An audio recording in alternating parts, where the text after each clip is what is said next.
عالی مرتبت سامعین و ناظرین، السلام علیکم ورحمۃ اللہ وبرکاتہ۔ اللہ کے پیارے محبوب صلی اللہ علیہ وآلہ وسلم اس حدیث کو اپنے رب سے روایت کرتے ہیں۔ حدیث قدسی ہے، ان اللہ کتب الحسنات والسیئات، بے شک اللہ تعالیٰ نے حسنات کو بھی اور سیئات کو بھی، نیکیوں کو بھی اور گناہوں کو بھی لکھ لیا ہے۔ ثم بین ذالک، وہ جو بیان ارشاد فرمایا گیا اس کی تفصیل یہ ہے، فمن ہم بحسنۃ فلم یعملھا کتبہ اللہ لہ عندہ حسنۃ کاملہ، جس نے کسی نیکی کا ارادہ کیا جس کا کرنا پختہ عزم کے ساتھ، ارادے کے ساتھ طے کیا تھا، کسی وجہ سے نہیں کر پایا، تو ایک کامل نیکی اللہ کے ہاں لکھ دی جاتی ہے۔ فَإِنْ هُوَ ہَمَّ بِهَا وَعَمِلَهَا كَتَبَهَا اللَّهُ لَهُ عِنْدَهُ عَشْرَ حَسَنَاتٍ إِلَى 700 ضِعْف إِلَى أَضْعَافٍ كَثِيرَةٍ، اور اگر اس نے جو نیکی کرنے کا عزم کیا تھا وہ نیکی کر لی، تو اللہ جل شانہ اس کو اپنے ہاں 10 گنا سے لے کے 700 گنا تک لکھ لیتا ہے۔ اس کی طرف سے اتنی نیکیاں اللہ جل شانہ کے ہاں تحریر کر لی جاتی ہیں، حتیٰ کہ فرمایا الی اضعاف کثیرہ، 700 گنا سے بھی زیادہ اللہ جل شانہ اس نیکی کا اجر نیکی کرنے والے کو عطا فرماتا ہے۔ اور پھر ارشاد فرمایا ومن ہم بسیئۃ، جس نے کسی گناہ کرنے کا ارادہ کیا اور اس کا ارادہ پختہ تھا کہ میں گناہ کروں گا، فلم یعملھا، لیکن اس نے گناہ نہیں کیا، کتبہ اللہ لہ عندہ حسنۃ کاملہ، تو کامل نیکی کا ثواب اس کے نامہ اعمال میں درج کر دیا جاتا ہے۔ یہ اس صورت میں ہے کہ جب اس نے گناہ ترک کیا اللہ سے ڈرتے ہوئے۔ اگر تو ایسا ہے کہ وہ کوئی گناہ کرنے جا رہا تھا لیکن آگے سے کوئی اور عارضہ لاحق ہو گیا اور وہ نہیں کر پایا، اس صورت کے اندر نہ نیکی لکھی جاتی ہے نہ گناہ لکھا جاتا ہے۔ لیکن اگر اللہ سے ڈرتے ہوئے اس کو خیال آ گیا، ارادہ پختہ تھا یہ گناہ کروں گا لیکن اس نے گناہ نہیں کیا، تو اللہ جل شانہ ایک کامل نیکی اس کے نامہ اعمال میں درج کر دیتا ہے۔ فَإِنْ هُوَ ہَمَّ بِهَا فَعَمِلَهَا، اور اگر اس نے کسی گناہ کرنے کا عزم مصمم کیا تھا، ارادہ کیا تھا، اور اس نے پھر وہ گناہ کر بھی لیا، کتبہ اللہ لہ سیئۃ واحدہ، تو اللہ تعالیٰ جل شانہ اس کے نامہ اعمال کے اندر ایک گناہ کے طور پہ اس کو درج فرماتا ہے۔ یعنی خلاصہ کلام کیا کہ اگر کسی شخص نے نیکی کا پختہ ارادہ کیا اور وہ کر نہیں پایا، تو اللہ جل شانہ ایک نیکی اس کے نامہ اعمال میں درج فرما دیتا ہے، اور اگر اس نے عمل بھی کیا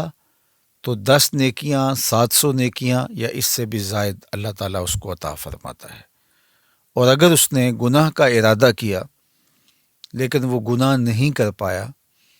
تو اس کی 2 صورتیں ہیں۔ گناہ نہ کرنے کا سبب اللہ کا ڈر تھا، خیال آیا کہ یہ میں غلط کرنے جا رہا ہوں، تو جو ارادہ کیا تھا اس سے باز آ گیا، تو ایک نیکی لکھی جاتی ہے۔ دوسرا یہ ہے کہ اسباب پیدا نہیں ہوئے اس گناہ کے کرنے کے، تو اللہ تعالیٰ اس کے نامہ اعمال کے اندر پھر بھی گناہ نہیں لکھتا اس کی نیت سے، نہ گناہ لکھا گیا نہ نیکی لکھی گئی۔ اور ایک صورت یہ ہے کہ اس نے جو ارادہ کیا اس پر اس نے عمل بھی کیا، تو پھر نامہ اعمال کے اندر اللہ جل شانہ ایک ہی گناہ درج کرتا ہے۔ اللہ اکبر۔